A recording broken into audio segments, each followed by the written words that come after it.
حدیث قدسی،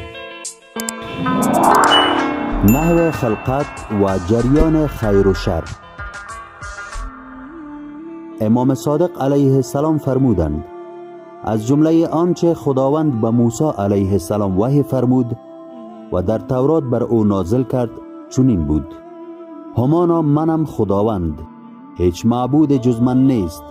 مردم را آفریدم و خیر و نیکی را هم آفریدم و آن را بر دستان کس جاری ساختم که دوست می دارم.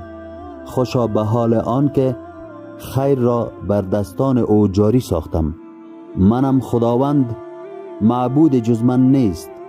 مردم را آفریدم و شر را آفریدم و آن را بر دستان هر که بخواهم جاری می کنم. پس وای بر آن که بدی را بر دستان او جاری سازم.